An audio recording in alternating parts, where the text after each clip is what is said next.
didn't see you there. Welcome to another segment of Curtains Up, a look into the world and history of musical theater. I'm your host, Damian Barra, filling in for Julie Andrews, who had better things to do.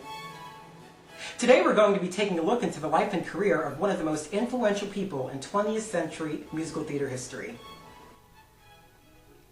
Jerome Robbins is undoubtedly one of the most accomplished and notorious choreographers in musical theater history. With a career spanning 6 decades and boasting one of the most impressive resumes of any musical theater creator, it is almost impossible to comprehend just how much of a genius Jerome Robbins was. Jerome Robbins' early interest in the arts was not restricted to dance. He was a talented writer, took piano lessons, and even had an interest in puppetry. But eventually he followed in the footsteps of his older sister Sonia, who was already an accomplished dancer as a child. This new interest in dance grew, and he began to study with some of the best teachers of the time. In 1938, Jerry joined the Gluck Sandor Dance Company. His audition experience was unique in that Sandor didn't just give him typical dance steps to do, but activities such as drawing numbers in the air with his arms in various dramatic contexts. Later in his career, Robbins would use similar exercises in auditioning dancers. Christopher Dambois remembers one such audition when he was just 9 years old. And I walked in the room, and there was Jerry, and nobody else. Not a pianist, not any other kids, nobody. Me and Jerry alone in the main hall. And I didn't know who this guy was. And I thought, okay, he's going to give me tests. He's going to say, can you do grand jeté? Can you, how many double tours in a row can you do? I thought maybe he's going to give me dance steps to do. And much to my amazement, he never gave me a step. He said, imagine you just ran away from home and you run, and this is the beach. How would you run across the beach? So I ran across the beach. Now you've got a kite and you're flying the kite and you lose it and you have to jump to try to catch it. Do that. And then lie on the floor and draw in the sand, and then get up and kick it like you're angry at it. All of these acting ideas, character ideas, that he wanted me to interpret in dance.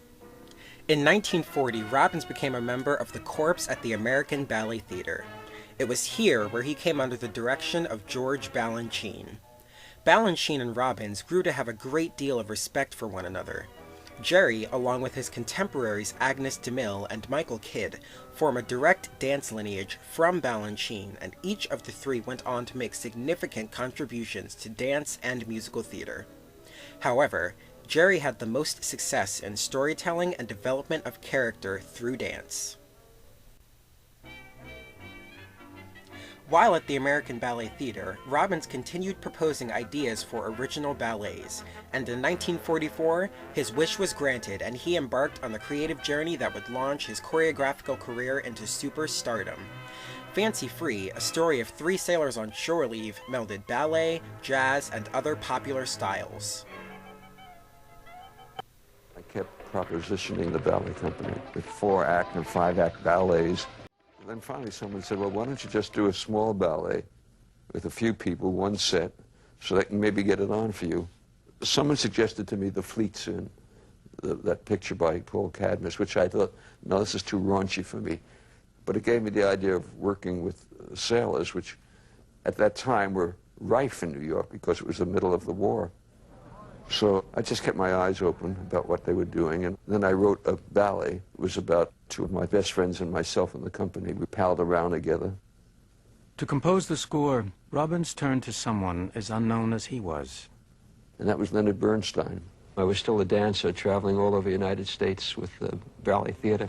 And Lenny would send me music and a little disc of how it was to be played.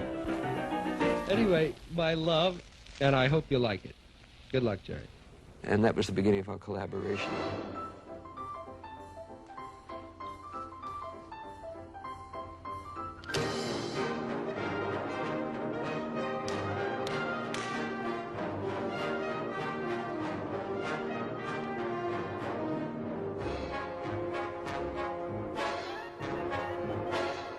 His choreography for the theater was more about making characters dance and making it believable that they would dance.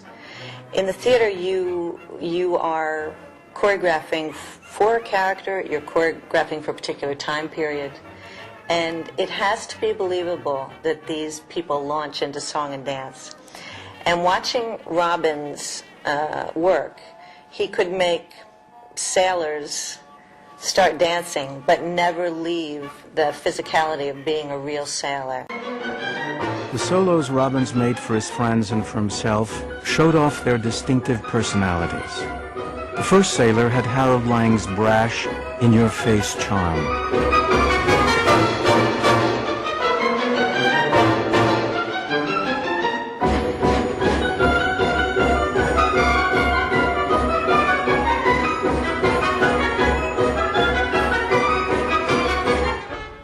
The second displayed John Kreetz's playful sweetness.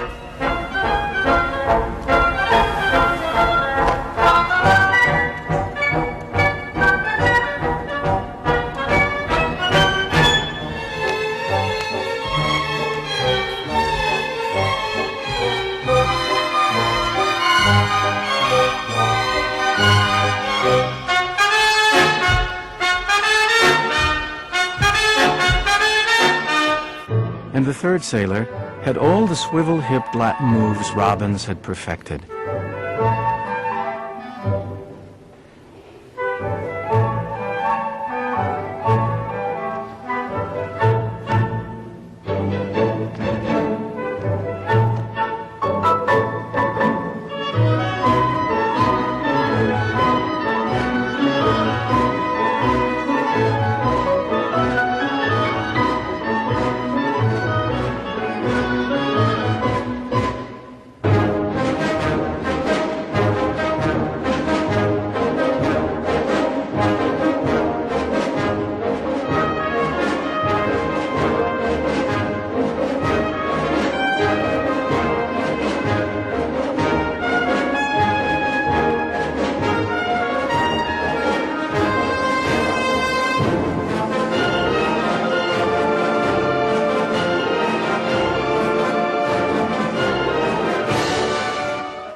When Fancy Free opened on April 22, 1944 at the Metropolitan Opera House in New York,